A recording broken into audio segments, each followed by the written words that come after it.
무역의 꿈. 1940년 이병철은 가게 안에 앉아 장부를 보고 있었습니다. 흑자였습니다. 안정적이었습니다. 하지만 그는 불안했습니다. 이대로 계속 건어물만 팔아야 하나? 그는 부산항을 자주 찾았습니다. 거대한 배들이 들어옵니다. 일본에서 온 배였습니다. 수많은 물건들이 쏟아져 내렸습니다.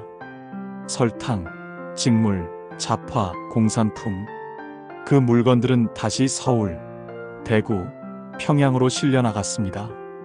이 흐름을 타야 해. 당시 조선은 일제강점기였습니다. 일본 상품들이 부산항을 통해 쏟아져 들어왔습니다. 그리고 그 물건들은 조선 전역으로 팔려나갔습니다. 내가 중간에서 연결하면 되잖아. 부산에서 사서 서울로 보내는 거야. 하지만 문제가 있었습니다. 돈이 부족했습니다. 무역을 하려면 대량으로 물건을 사야 합니다. 재고를 쌓아야 합니다. 창고도 필요합니다. 건어물 가게 수익만으로는 부족했습니다. 큰 도박. 은행에서 돈을 빌려야 해. 이병철은 은행을 찾아갔습니다. 하지만 은행원은 고개를 저었습니다. 건어물 장사가 무슨 무역을 해요? 담보가 있어야죠. 제 가게와 재고를 담보로 하겠습니다. 그걸로는 부족해요. 이병철은 자신의 집까지 담보로 잡았습니다. 빚을 내서라도 사업을 확장하기로 했습니다.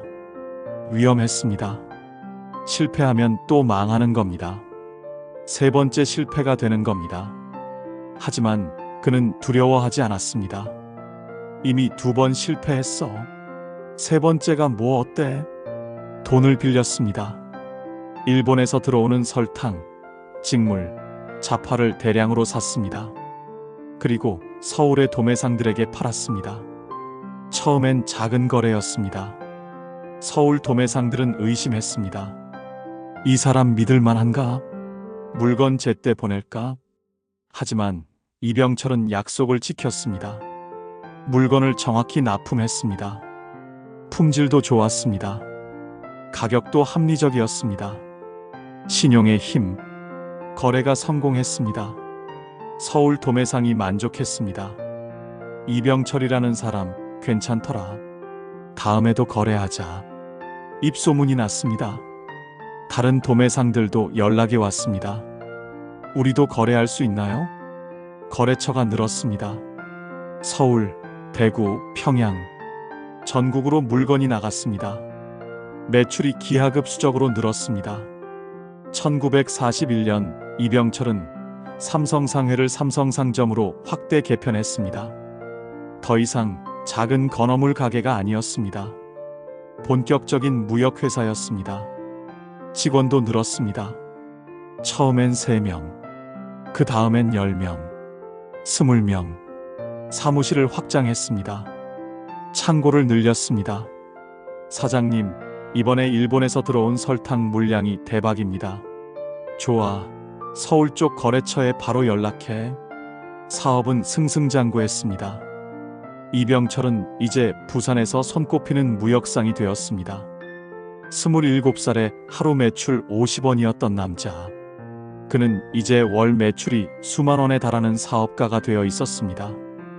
해방, 그리고 위기. 1945년 8월 15일. 해방. 일본이 패망하고 조선이 해방되었습니다. 거리는 환호로 가득했습니다. 사람들은 울고 웃었습니다. 자유였습니다. 하지만 이병철에게는 위기였습니다. 일본에서 들어오던 물건이 끊겼습니다. 기존 거래처가 사라졌습니다. 일본 상사들과의 계약이 무효가 되었습니다. 재고는 쌓여 있는데 새로운 물건은 들어오지 않았습니다. 많은 무역상들이 망했습니다. 일본에 의존하던 사업자들은 하루아침에 몰락했습니다. 이제 끝인가? 직원들은 불안해했습니다. 하지만 이병철은 달랐습니다. 그는 위기를 기회로 봤습니다. 이제는 우리가 직접 만들어야 해. 수입에만 의존하면 안 돼. 그는 방향을 전환했습니다. 무역상에서 제조업으로, 남의 물건을 사다 파는 게 아니라 우리가 직접 만드는 겁니다. 그럼 뭘 만들지?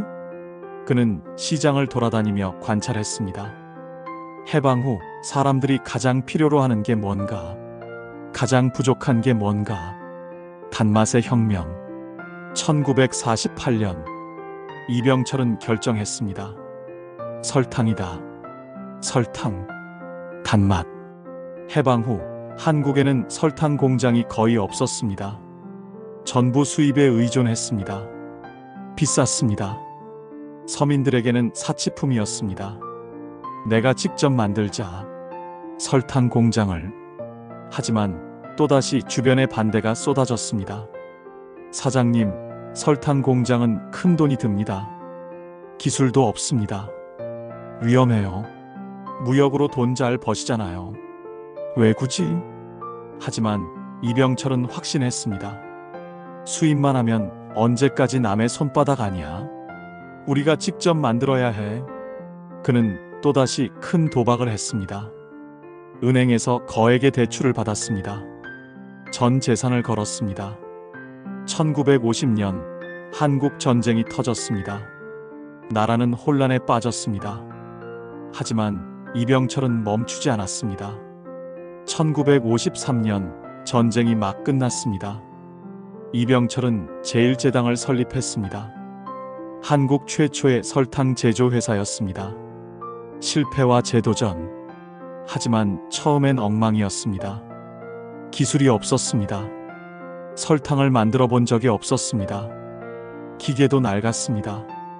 처음 만든 설탕은 품질이 형편없었습니다. 색깔이 이상했습니다. 맛도 이상했습니다. 녹지도 않았습니다. 이병철이 미쳤나 봐. 무역이나 하지 뭐하러 설탕을. 주변의 비웃음. 하지만 이병철은 포기하지 않았습니다. 그는 일본에 사람을 보냈습니다. 기술을 배워오라고.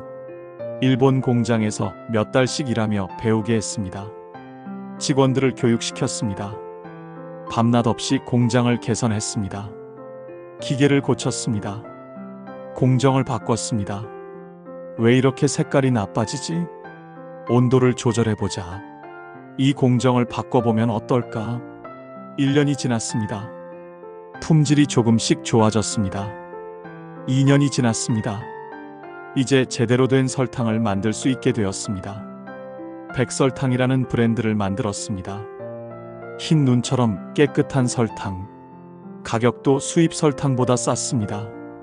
품질도 좋았습니다. 입소문이 났습니다. 백설탕 써봤어? 진짜 좋더라. 이제 집에서도 단 음식 만들 수 있어. 값도 싸고. 식품제국 제1제당은 대성공이었습니다. 한국 설탕 시장을 장악했습니다. 이병철은 여기서 멈추지 않았습니다. 밀가루 공장을 세웠습니다. 백설 밀가루, 식용유 공장을 세웠습니다.